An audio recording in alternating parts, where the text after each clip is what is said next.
And we're live. Welcome to the Crafty Boys for this June 1st, 2078. We're, we're really old. And now all of a sudden, Alan has absolutely no audio. I don't know why. I can't hear him at all. We went live and then technology is now failing us. I don't know if this is me or not. Let's find out. Let's go to the weatherman. Oh, I heard you briefly. There we go. Now I can hear you. Oh, now you can hear me. Okay, weird. Okay. That's very, very odd and just creepy. Yeah. So anyway, welcome to the Crafty Boys, where we basically drink beer and talk about whatever the hell we want, because that's how we roll. And if you don't like it, why are you here? We're down a couple people today. Because Dave is on the injured reserve. He has a lower body injury. We don't expect him to be out longer than one show. We think we'll be able to put him back in the lineup for next week's show. What is a lower body injury? This is what they do in hockey. It's like they don't want to be specific with their players' injuries, because then it gives ammunition to the opposing team to target that area. So they just say a lower body injury. That's it. Dave has a lower body injury. In no way should you assume that he broke his penis. That's right. During an unfortunate sex accident. But that wouldn't be true. Dave has worked hard.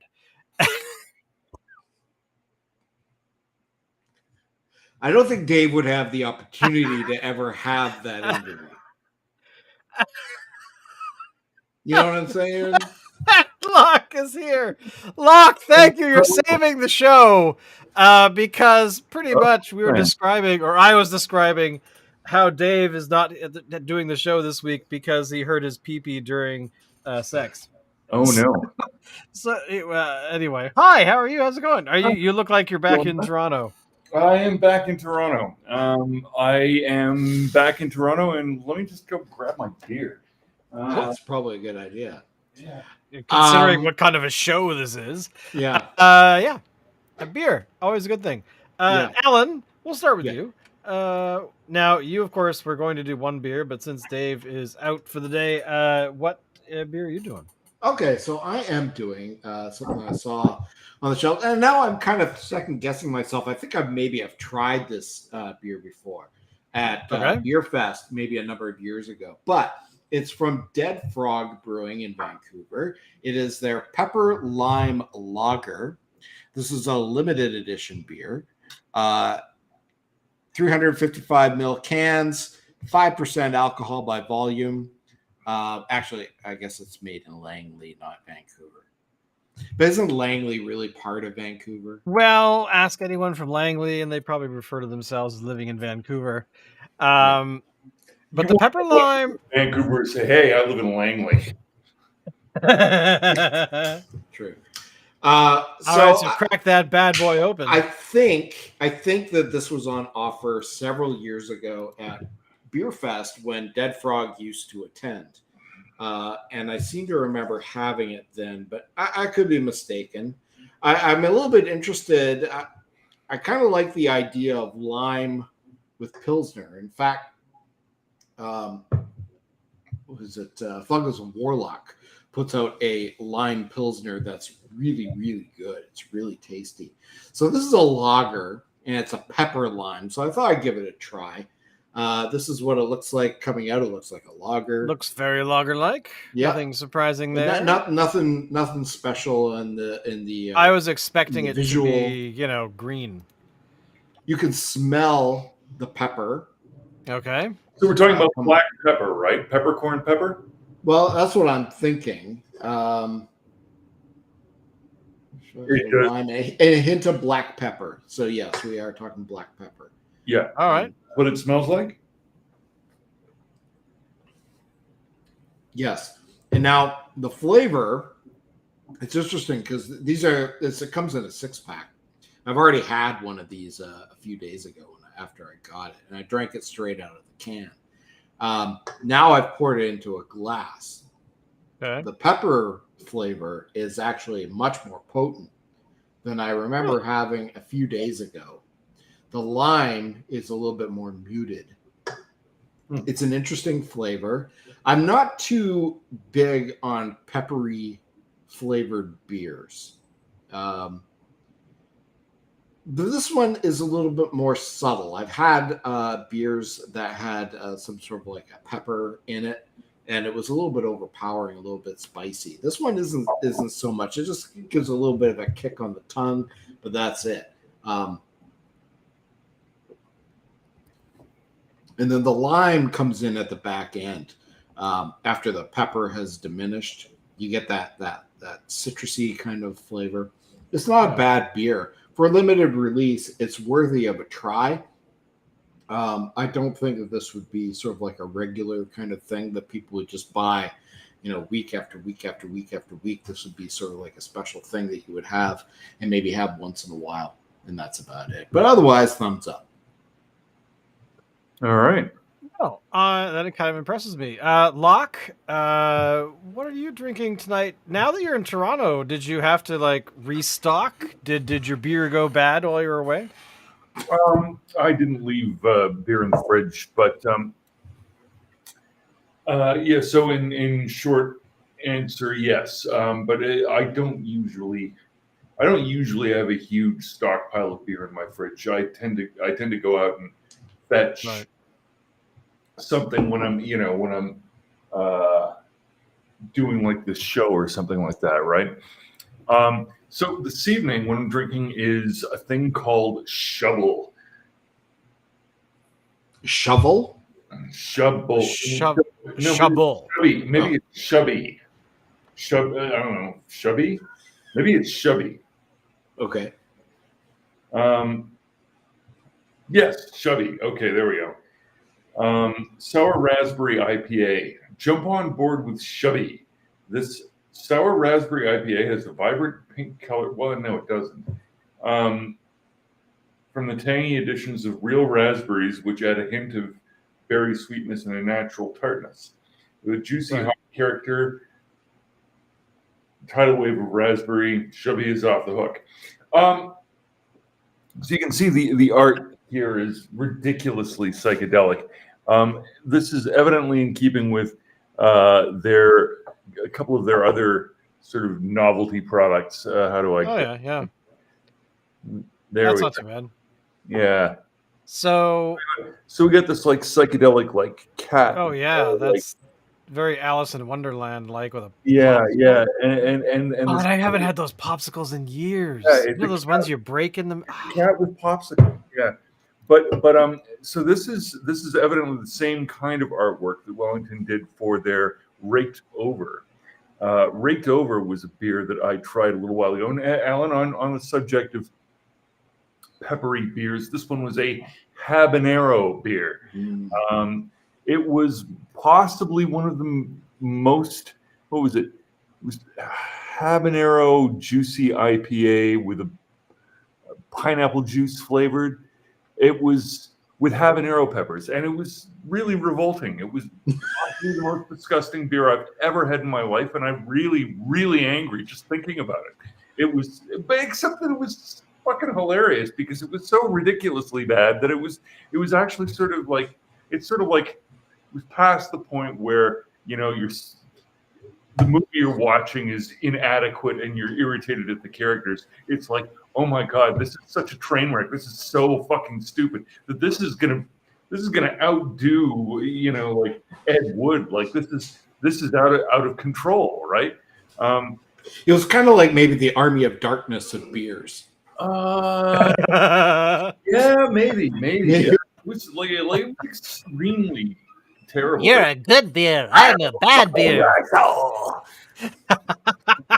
Yeah. This, however, is much tamer. This is almost normal. Now you can see what they mean. pink character that they're talking about is non-existent. I don't see it at A all. lie. It isn't pink. It's like saying that Alan's beer you would expect it to be green. Yeah, you might expect this to be pink, but it isn't. It is definitely not pink. So the can is lying to you, but that's okay because, as you can see, it's so psychedelic and tripped out and weird that it's like, evidently, it's like a cult leader just kind of manipulating you. Which is good because that's what you want in a beer. What is this? 6.8, 6.9 alcohol per volume. So sour raspberry IPA. Do I think it's good?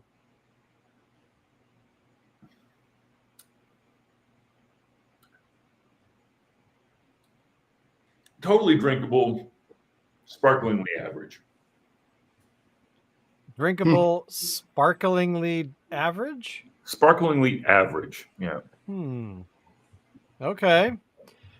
All right, then. So moving on to my beer. Now, this beer was chosen explicitly for no reason other than to make Julian sad. This beer here, it is called the Shake Your Fruity by R&B, a papaya vegan milkshake IPA. It pretty much covers every single thing that our man on Nelson Island is just, going to hate. It's a nitro, and I'm expecting it to be heady, but maybe not. Doesn't, so far, nothing. All right, here we go. I'm a little bit confused at how it can be a milkshake IPA yet vegan. This, you can't really tell, but it's very much a... This looks like a lager. So it's from R&B, which is a Vancouver brewery, and an East Van original, as they call it. Our Nitro Vegan Milkshake IPA is brewed with oats, vanilla, and papaya puree for a soft and full body. Hopped with Bavaria, Huel Melon, and Simcoe. This beer is bursting with citrus and tropical flavors. No international beer unit rating, I can see. Rocking in at 7% alcohol by volume. And the Peanut Gallery just stole the can. But here we go. Julian, by the way, is currently sitting in his boat. Sitting in my boat at the dock, having a Stanley Park Brewing Waypoint Hazy Pale Ale, and his response to my beer choice: "This is the stupidest beer I've ever heard of." So there you go. Well, that's why I got it. It was at the liquor store, so I thought I'd give it a whirl.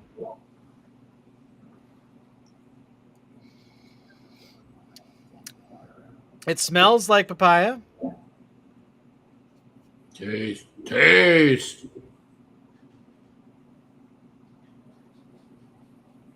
It tastes like papaya. Peanut Gallery? Does it taste like beer? What is your response? The Peanut Gallery says, yuck! There we go. Julian, you're right. It is the stupidest beer name ever, but it definitely... I don't know. I don't understand this whole idea about milkshake IPAs. Like, what does that actually mean? Have we actually done very many of them? I don't recall we've done that many. Yeah, we've done a few. Essentially, from what I IPA, a milkshake IPA. What's the trick? What's necessary? Well, I think don't they put the lacto back? They don't.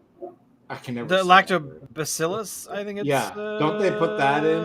And how can they do that if it's vegan? That's a very good point. This beer is such a bizarre papaya. Okay, vegan. Vegan, sure, vegan. A milkshake, I don't understand how that works. I was hoping that somewhere in the can it would actually say something about the process, but I can't seem to find anything. Does it? I'm going to look it up. Does it? Okay, so Julian asks, "Isn't all beer vegan?" And I think generally yes, but it depends on how vegan you are. So like again, I can't say that. Lacto whatever it is ain't vegan. No way. And depending on how vegan you are, say like if a beer has say honey in it, honey is not vegan. You know, and certain grains aren't vegan either because they require bees and stuff to spread the. Isn't that getting? Yes, it's getting very, very weird. Yeah. It's getting it's borderline like. I don't think all vegans believe that. I'm going to guess there are some that aren't that crazy. Well, I guess technically for the ones who are really, really devout, like they can't have avocados. Avocados are not vegan because avocados wouldn't grow without the help of animals or with even without the help of animals. I mean, what is pollination? I mean, okay. So I had to look this up because I'm very curious about what is a milkshake IPA. Do they contain milk? No, they don't. They have lactose-filled beer. Blah blah blah blah. It seems to be trending. When was this written? March of this year. So you've probably heard of a milkshake IPA. I really wish I hadn't, to be honest. So how are they made? So brews similar to an IPA are hazy, except they contain lactose, fruit, or other. See, I'm sorry. What? How? I mean, like you guys are talking about right now, like the whole idea about what exactly a vegan will do and what they won't do. But so there's a guy I work with who's vegan, and I caught him eating like an egg McMuffin one day. So I mean, there's levels of veganism, right? Are milkshake IPAs vegan? While some brewers offer vegan milkshake IPAs that use a substitute for dairy, the average milkshake IPA is not vegan. Like, yeah, I mean, this is the thing. Like, how does this is such a confusing, The only answer is to just not be vegan. Well, I mean, maybe. I don't know. Vegetarian? Sure. Hey, all for that. Vegetarianism is a lifestyle choice and a healthy, health-conscious decision. Veganism is more like a religion than it is anything about health. Well, now I've met some people that self-describe as vegan, but they'll eat things like oysters, right? Their whole thing is that like you're trying to avoid stuff that's factory farming and cruelty to animals and cool. I get that. Fair enough. But there's also people who are vegan who a good friend of mine actually had a friend like this who she described as having an eating disorder, and because they were vegan. Well, yeah, like her view is that veganism is in that kind of scenario is just an eating disorder. And if you track who's a vegan next to instances of bulimia or anorexia, you know what? Those vectors kind of tend to walk arm in arm a little bit. So there is something to be a little suspicious of there, perhaps. But anyway, yeah. So, by the way, I just want to say to Julian's comment, I'm always into talking pizza. Oh yeah, I just had pizza for dinner. Oh, did you? Oh man, my pizza was actually suspiciously vegan this evening.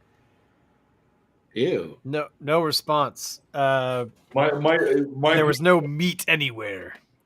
Well, what about cheese? Was there cheese?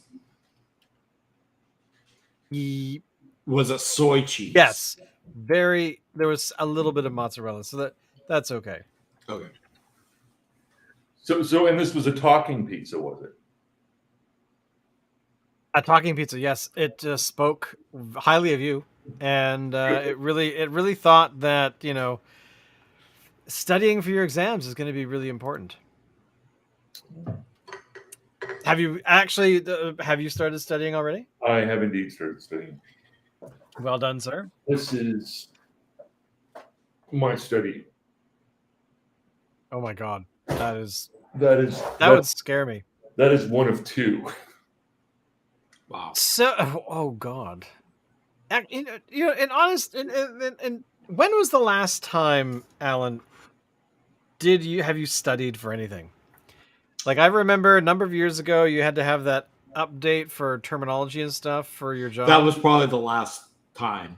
Yeah, I can't think of a single thing that I've really. I've studied because I wanted to learn something, but I didn't have to study for like a test or anything. Well, it was interesting because I had to take a course for my medical terminology, and a huge textbook.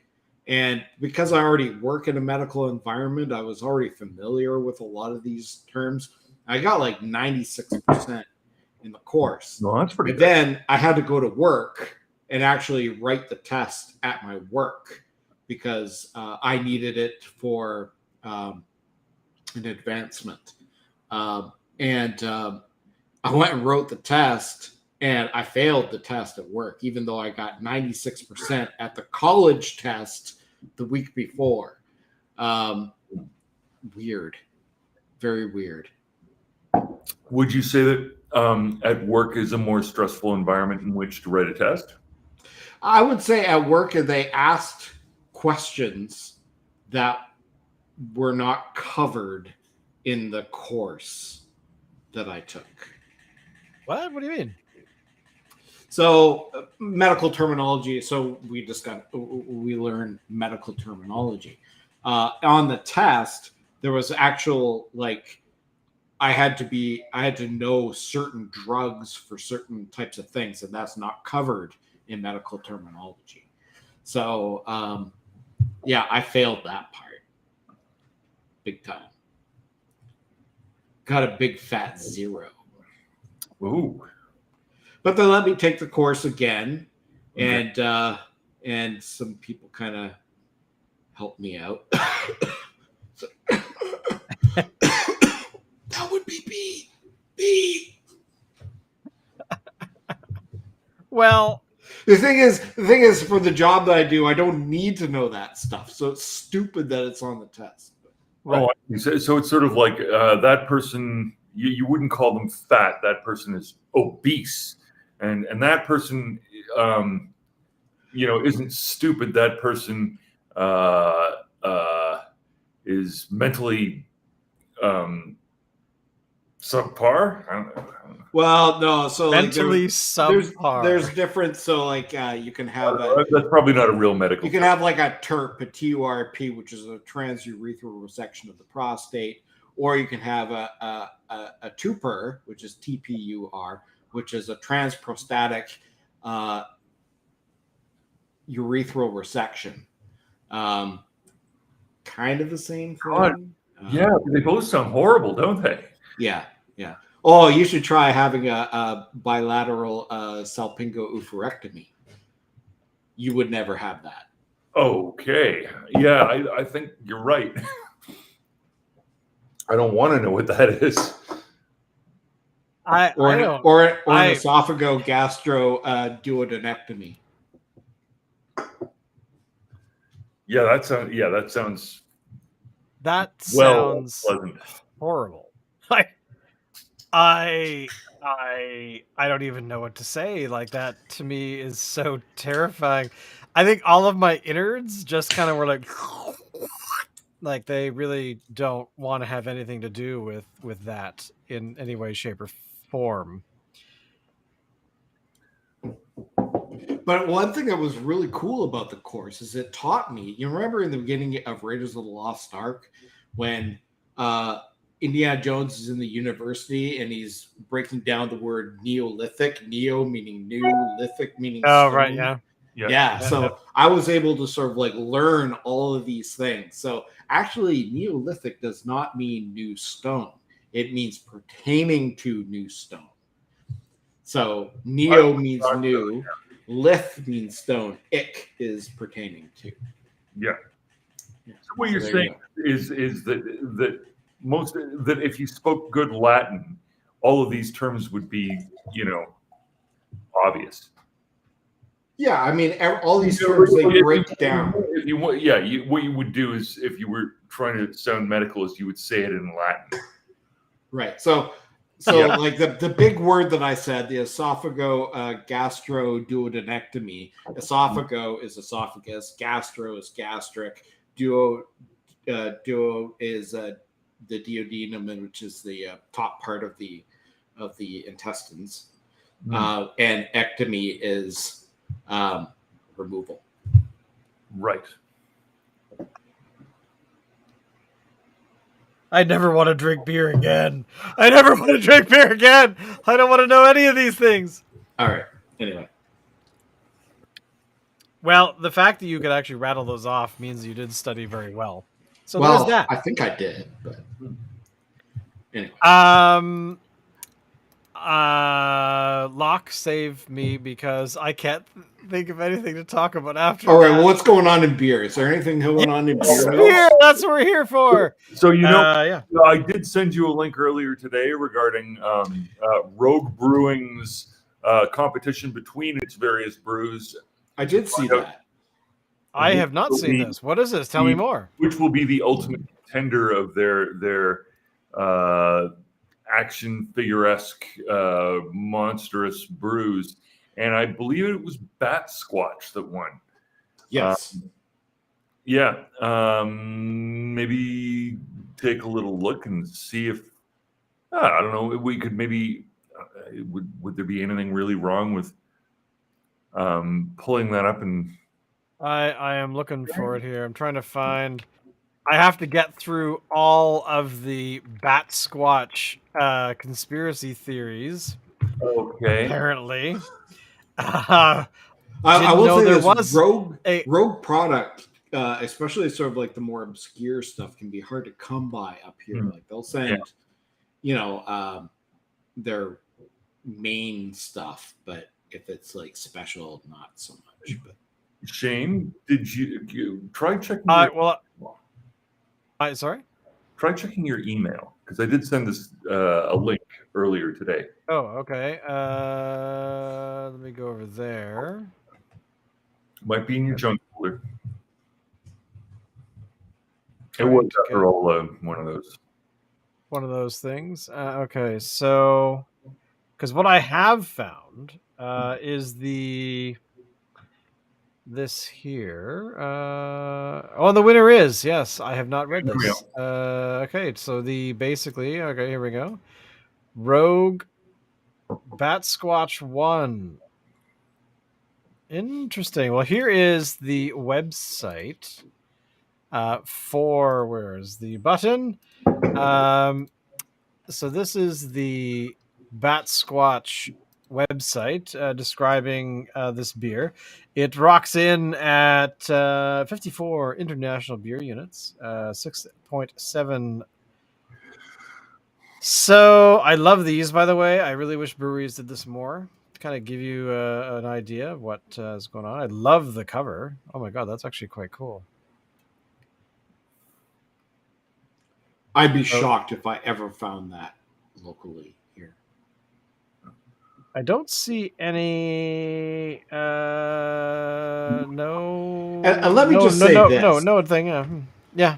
It is so. I'm finding it so difficult to find U.S. craft brews here in BC now compared to, say, 5 to 10 years ago. What about like 2.5 years ago? You think maybe something happened to fuck things up? Kind of. No, it was before that. It was well before that. Okay. And remember when they all used to come up to Beer Fest and then they stopped? And I'm not sure exactly why that is. I think it's because the BC government changed, or maybe the federal government changed the import laws for alcohol coming into Canada from the U.S. as a way to sort of like position Canadian brewers and give them a little bit more market share locally. But I mean, I used to be able to get stuff from Pike Brewing. Actually, quite frequently, I get stuff from Pike. I haven't seen Pike's product here in years. Rogue used to be. You can still get some Rogue product here, but it's not as prevalent as it used to be. Deschutes, they only bring up like a few things. And then what's that other one that's in Seattle there? It's over by not Safeco Field anymore. It starts with an E. The field or the brewery you're thinking of? The brewery. It's over by I think it's called T-Mobile Park now. The brewery starts with an E. I'm pretty sure. See if I can locate it here. I'm actually not sure where Safeco, whatever it's called, the field is. T-Mobile. It's in the Soho district. Pike Brewing. Oh, now that's bugging me. Okay, hang on. I got it. So T-Mobile Park. There we go. So there's T-Mobile Park. I'm looking for a brewery. It was really close. Maybe it's moved or something. Elysian, right? Of course. Yeah, Elysium. That's it. Yeah. I've had some of their product at some point. I haven't seen their stuff on shelves here in forever. And they used to come up to Beer Fest too. Yeah. Yeah, they don't. No, none of the U.S. breweries come up to Beer Fest anymore.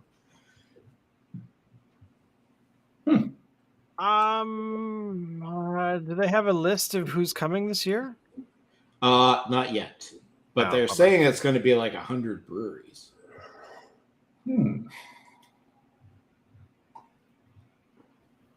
But I was talking to our friends, Shane, who volunteer at the event, John and Bobby, and John was saying that in his opinion, we will never see U.S. breweries at Beer Fest ever again.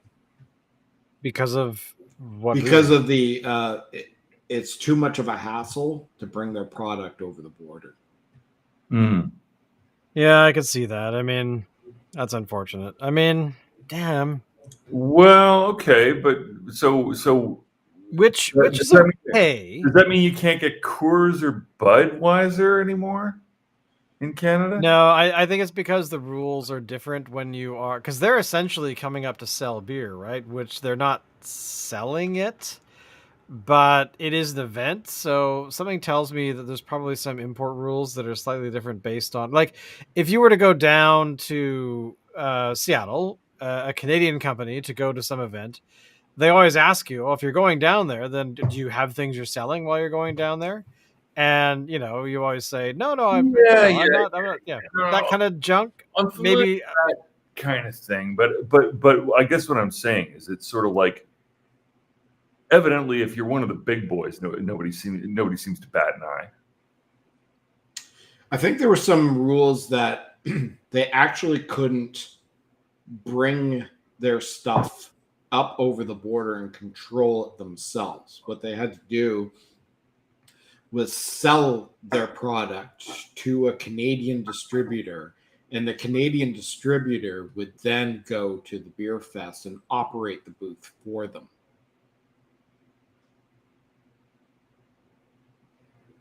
It got to be a bit of a hassle. Okay, now I'd be really curious to know how that works, because straight away, one of the things I'm wondering is this a federal or provincial law? I want to say provincial. Well, I would think it'd be provincial just on the basis of, if we're talking about commerce, that's Section 91. It's not Section, or do I have them backwards? Which one's 91? Which one's 92? I did pass constitutional law. I know this stuff. Come on now. What Section 91 is? Come on, everybody knows the difference between Section 91 and Section 92. Come on, Locke. By the way, I wanted to share this news because I thought this was kind of exciting just the other day, where BC Ferries has applied to supply, and I think it actually is starting later this year, to have beer in their cafeteria. So wine, craft beer, ciders, other beverages, limit of 2 per customer. But yeah, I think that's kind of cool because I do recall prior to the pandemic, I was surprised that I was able to buy a beer when I was in the big buffet thing, and I did not realize it was a pilot program here, because it's kind of nice. I would say probably 80% of my time, 90% of my time, I'm a walk-on passenger. So, why would I not have one if I were there? Like, that just is very cool. I agree. Thoughts? A lot of the backlash about that has been like, well, people are driving on the ferry and you're going to offer beer. Well, I mean, not everybody on the ferry is driving. Actually, only a few people are actually driving. It's like passengers and people who walked on and stuff are not. And it's no different from, say, having like an establishment in the city where anybody can pull up, get out, walk in, have a beer, and then potentially get behind the wheel of a car if they have bad judgment. So I don't see how it's any different. Here's what I think is stupid. On BC ferries, they have passed a rule that says no smoking outdoors. Why would you care if somebody was smoking outdoors? I mean, how hand-wringingly fussy do we really need to get here? People drive onto the ferry. I'll tell you, if you're standing next to a car that's running and you're standing next to a smoker, well, let me see which one's more likely to poison you. I've got an idea. Try doing it in a closed garage and see what happens. It's a fair point. It's a fair point. Like this is a bully tactic to, I suspect it's probably racism against Native people for introducing smoking to the planet, which they evidently did. Indigenous Canadians are the origin of the art of smoking, and the fact that it was a world beater for the entire 20th century seems to have gapped out on some people. It's like they think that, oh well, no, we'll just roll it all back. Look, I'm not a smoker, but to see people told, you can't smoke out of doors. Why? Because of secondhand smoke. Excuse me, you're out of doors. I have a feeling it's because the ferries are owned by the government and all government facilities are non-smoking. Even so, like at the hospital, if you're on the hospital grounds, even if you're outdoors, you cannot smoke. So I have a feeling that is the reasoning for the rule. It may not make sense all the time, but I think that's the reasoning behind it. Yeah, well, it's in Calgary right now. They're floating the idea of making all parks non-smoking. Mm. And you know what's even crazier is the fact that they're doing stuff like that, yet they have made the law made it so that you can smoke pot pretty much anywhere you want. You can, like, it's not like alcohol where you have to be. Wait, okay. So what happens if somebody rolls a little bit of tobacco into their joint? Is that presumably that's a problem? I guess so. I don't know. Like, of the various things going wrong in the world right now, who has time to pursue that?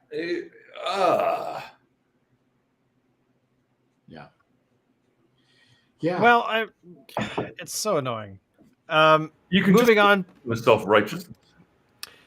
Moving on to some additional news, because I'm actually kind of excited about learning about this, because I hope this returns to Vancouver fairly quickly, because we used to have a beer bus tour where you could get on a bus and travel around to like 7 or 8 different breweries in town. The bus just kept doing the loop back and forth kind of thing.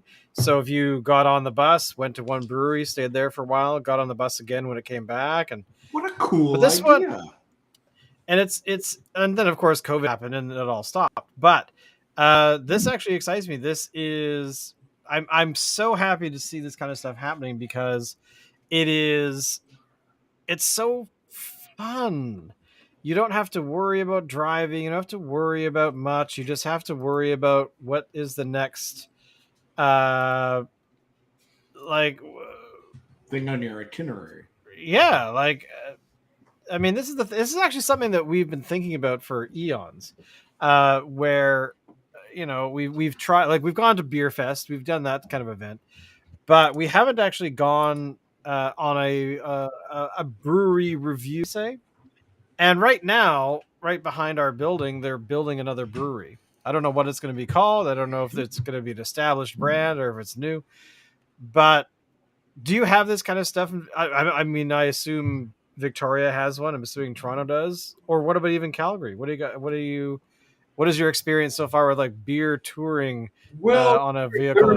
There are those stupid pedal bars where everybody sits. What do they call it? A pedal pub, where it's like the big bike thing. The big bike thing where it's like a bus, but everybody pedals and gets evidently hammered. Like every time I see one of those things, it looks horrific. It sounds even worse. But and there's somebody on there who's not pedaling. This isn't pulling their weight. Yeah, well, there's that too. That'd be me. Like a dragon boat in False Creek, around this time of year, they're doing. It's like me when I was a kid in choir and everybody else is singing, and I'm just like, I think I'm singing. So we have here in Victoria, and I just saw this recently. The harbor ferries, right? The little harbor ferries. Well, apparently there's going to be some sort of like a pub tour. I didn't look into it all that closely. A tour, a pub tour thing on those things. Yeah. That's I love that plan. Yeah, I'd be doing that. So I'm not too sure where it hits exactly. I would think Spinnaker's. A Moon Over Water, I'm guessing. I don't know if the ferry goes over. Well, maybe it does. There'd be a bit of a walk.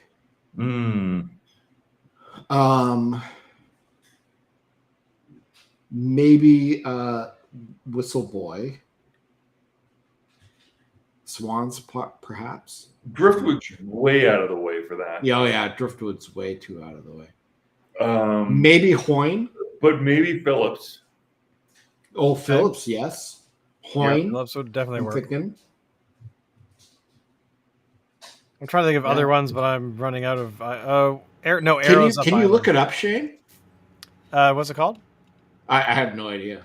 It's like a beer tour on the harbor ferries. And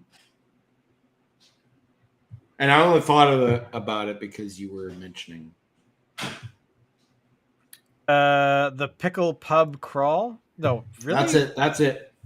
That's what it is? Okay. That's what it's called. Pub Crawl. The Pickle Pub Crawl. Here it is. This is the thing. Yeah. That's kind of awesome. The logo is brilliant. Yeah. Opening day, April 16th. I guess it's going. Oh. Moon Underwater, Brown's Craft House, Irish Times, Barden Banker, which I actually don't know that place. Swans, Pirate Pizza, Lido, Lure, Belleville's Watering Hole, Milestones. Oh my God, this actually is it running? Huh. I think so. I actually just read about it the other day. So for $30, you get mind you, that pub crawl. That's hilarious. But that probably does not include, what you're drinking at the establishments. They can hold 12 passengers, and our electric ones could hold 10. That's actually a big deal because Vancouver just got their the False Creek Ferries just introduced some electric ones.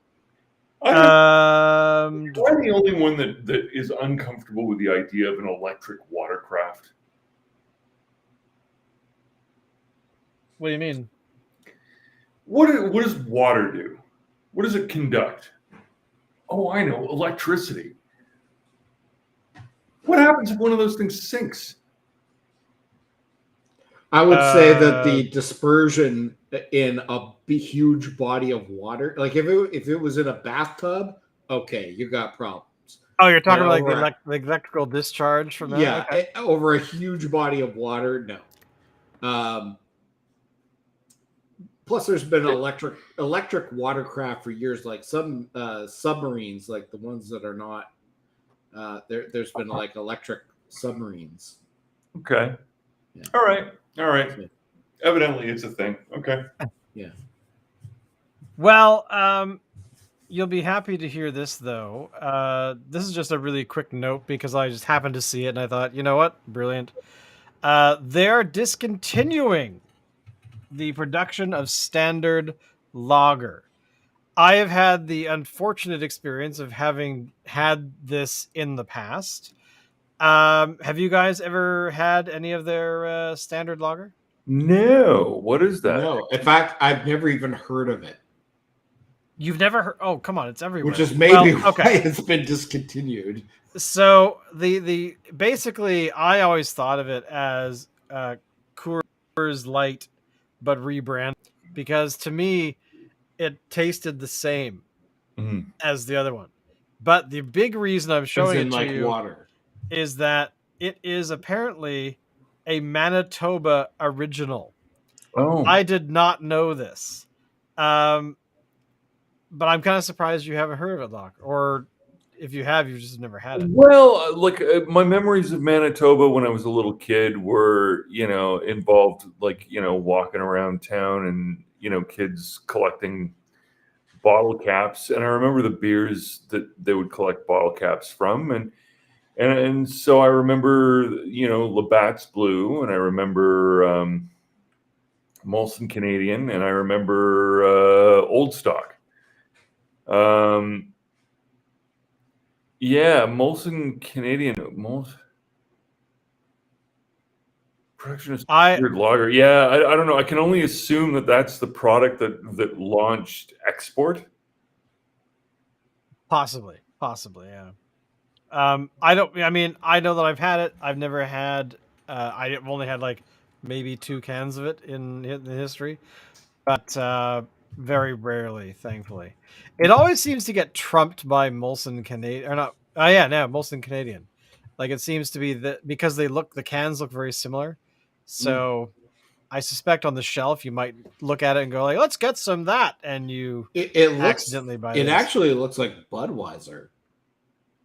Kind of does, yeah.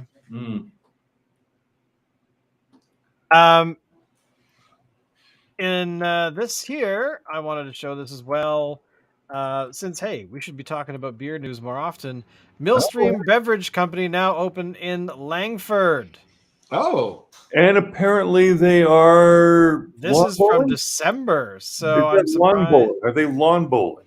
What is they are playing that game where you... is it horseshoes? Or you throw the sandbags into the hole. There's actually a name for it. Cornhole, yes, that's the name.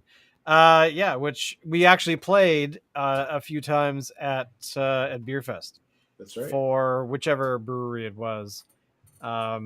I don't recall specifically. No. But but that's very cool. There's another third time's the charm will now hold true.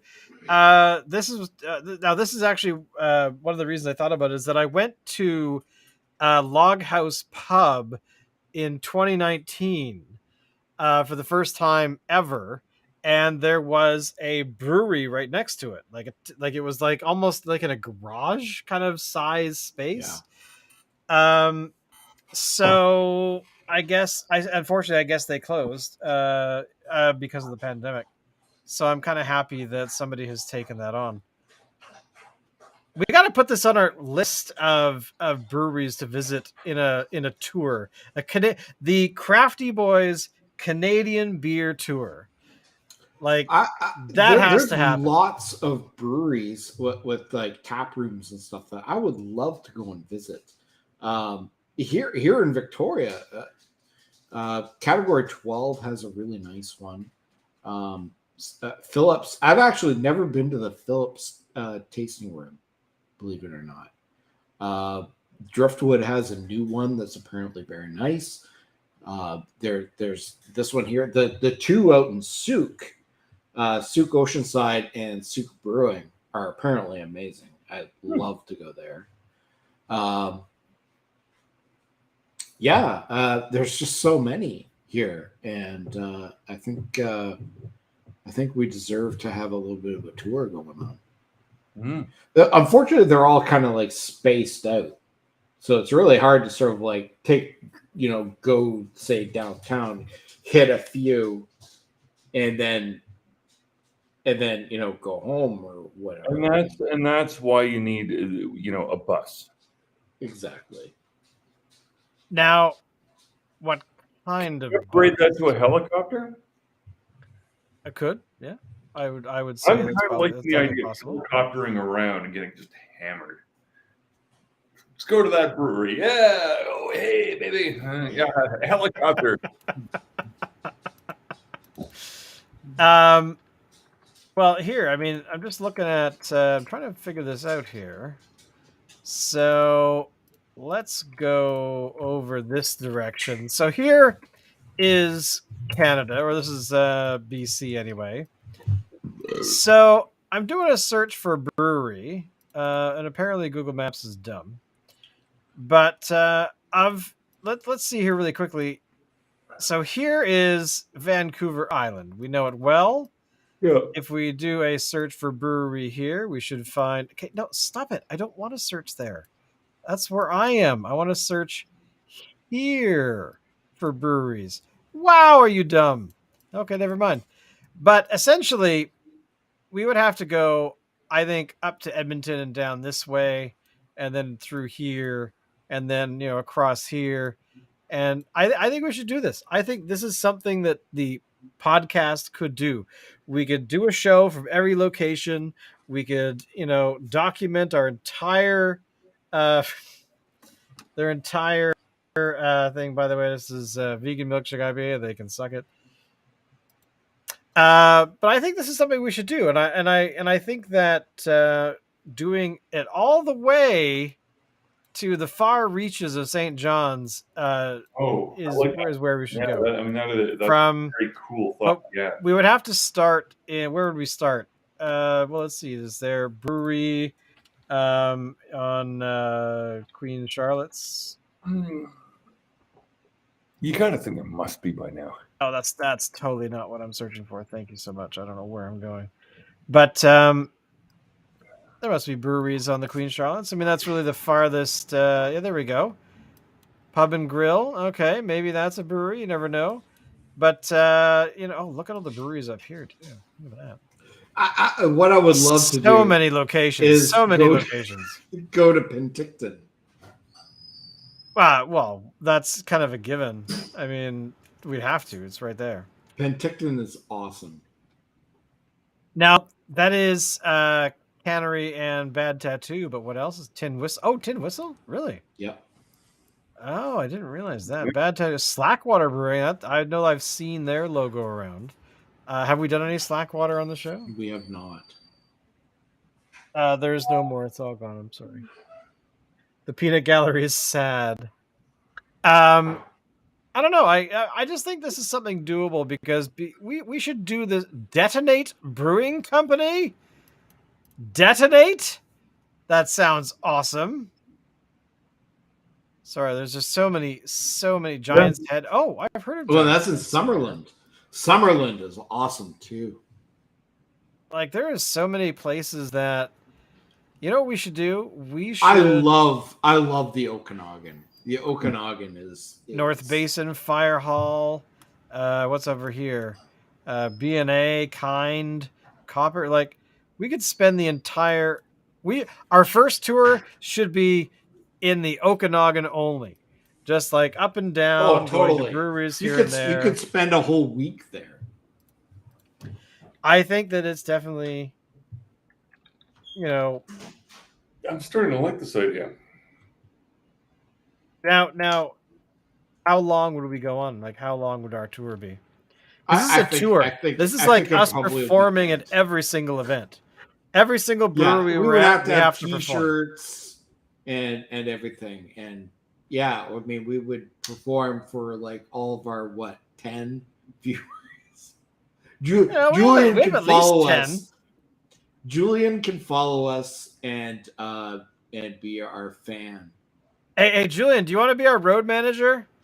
I mean, that's something I think is really important because if we go on this tour, we have to have our we need a road manager. Flight of the Conchords, where what's her face? Oh, what's her name? On the tip of my tongue. Plays the super fan for Flight of the Conchords, but she's like their only fan. And you know what's really sad is I've actually never watched Flight of the Conchords. What? Oh my god! Oh, you gotta find it. I haven't ever watched it. Seriously. Here's how we should do it. We should have Kristen Shaw. We should have exactly 3 fans. We should have Julian, who will make like sort of snide comments that will offend millennials. Then we'll have like a younger guy who's like just one of those like rowdy fucking nachos. We'll just hire one, and his whole thing is going to be like, yeah, man, Crafty Boys be fucking throwing cans at the audience. Yeah, fuck you, man. Yeah, the Crafty Boys are better. Like that guy. We need that guy. And then the third one, just to balance everything out. We need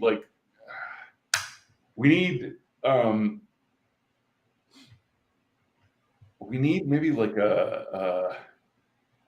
what would be the third one? I think we need a crafty chick. We need a crafty chick. I think you're right. I think we need some diversity in this mix. Yeah. Yeah. Uh-huh. Yeah. Double diversity. Okay. What are you saying? She's also a lesbian and black? No, I'm just saying DD, double diversity. Oh, Da. I wanted to have big tracts of land. Yeah. Well, okay. You know what's really sad is that definitely would work. Would work. We would get so many more I would like to viewers pretend that would not work, that we're all refined individuals, that anyone who appreciates our show is a refined individual. But damn well. No. You have, it's like in boxing matches, they have the bikini person, usually in a bikini anyway, with the round number above their head. I mean, that to me is round number. What are you talking about?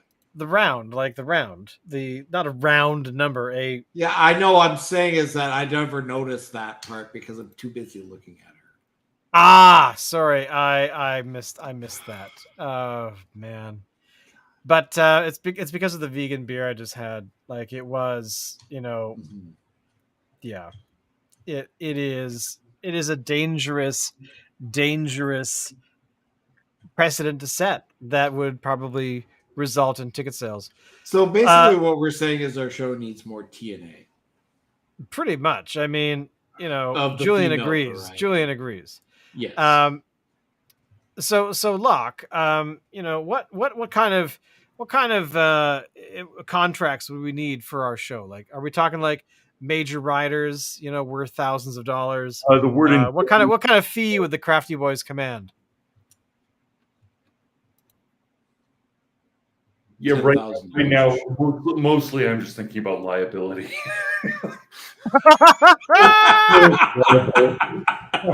I think that's my main concern right now.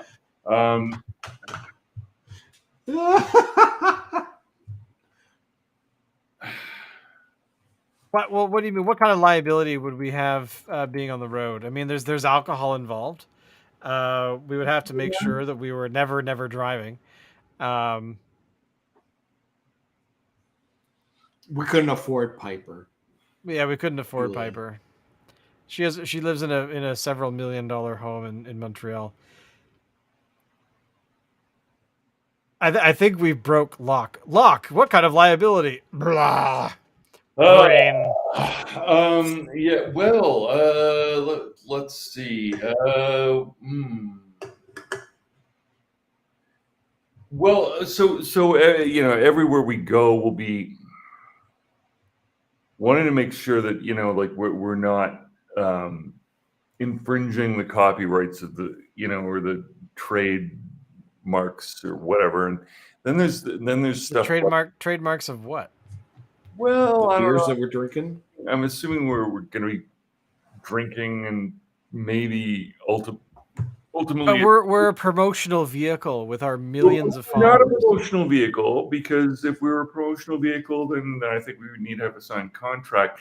I think maybe what we are. Oh, I'm thinking. So instead of giving away free publicity, we should actually request. I'm guessing that our model here is that what we are is a product, a consumer information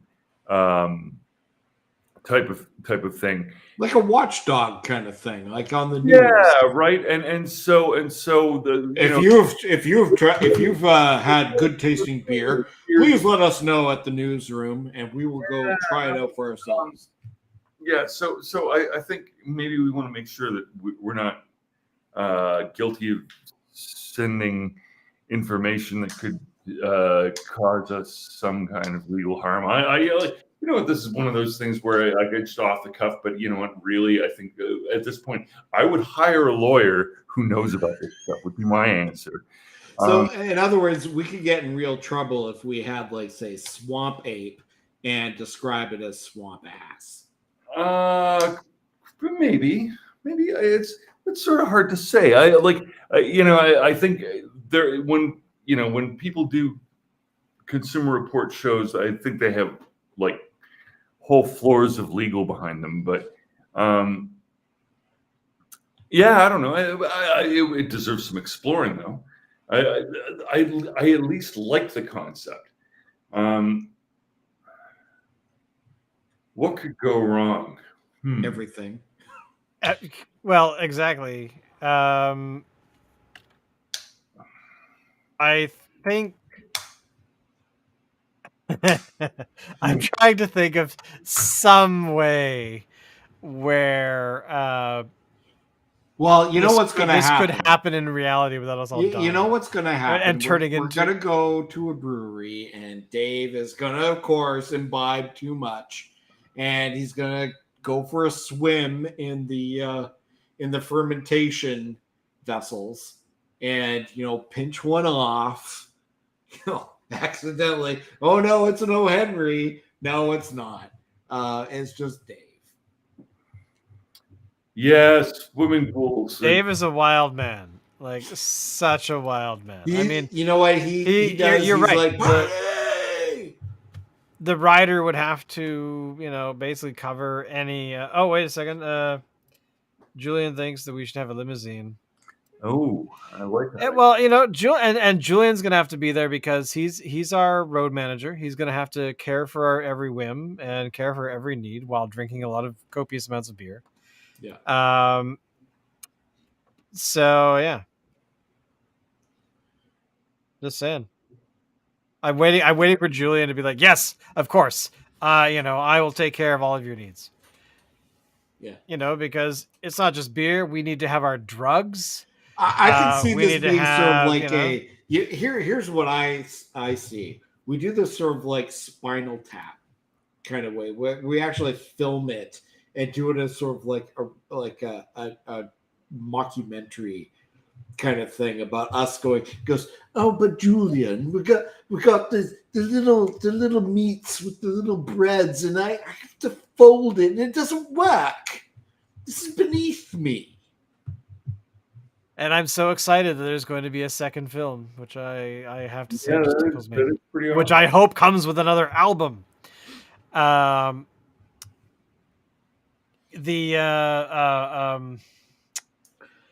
my God! What is that thing? Who was the artist that had to have M&Ms separated into jars or some ridiculous thing? Do you remember that? What? There was some. I always want to say it was Ozzy Osbourne, but it wasn't. I want Ozzy Osbourne or who's that guy that was on Entertainment Tonight for all those years? John Tesh. John Tesh, yeah, exactly. Like somebody tells me it was probably him because he has his own music career. He has released I don't know how many albums of whatever music he makes, but something tells me that having your M&Ms, I need to have 500 individual M&Ms of all colors in separate fish molds. I thought you were meaning Eminem the rapper. No. Like M&M's the candy. I think all of that started with Van Halen. Van Halen used to have in their rider that they wanted M&Ms, but with no brown M&Ms. Oh my God, that would be so sad. And if any brown M&Ms ended up in the M&Ms, they would lose their shit. And in his autobiography, David Lee Roth explained that. So, we have a complicated show with pyro, and it's like, the stage is has to be set up so that everything works, properly every time. That's what being a pro is about. And when we arrive at some place, if something on the rider, like no brown M&Ms in the M&Ms, isn't correct, that's a hint that whatever else has gone on here might not be correct either. So if they didn't get that right, what else didn't they get right? It's a good point. I'm very confused. So if the venue that they're playing at can't sort out the rider properly, what else didn't they sort out properly? Good point. Okay. It's like a test. Yeah.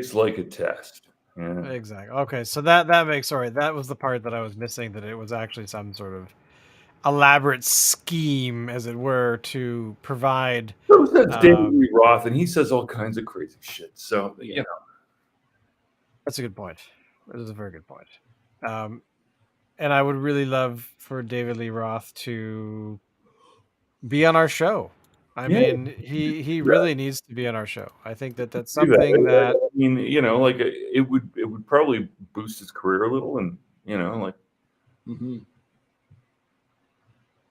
that stratospheric Crafty Boy world. Crafty Boy world. Anyway, on that note, ending off the show where Julian will be finding a limousine to drive us across the wilds of British Columbia to do our multi-brewery tour of entertainment and dancing and singing. I hope. Alan will sing, Locke will dance, and I'll drink beer. And Dave, I don't know what Dave would do. He's just going to be there because he's awesome. But anyway, thank you all for watching. Make sure to tell people about the show. All the social media stuff is out there on Twitter and all that kind of fun stuff. The Crafty Boys podcast. And you are the coolest people for sticking around and watching. You are you. You are you. You are you. And as always, Alan, please take it.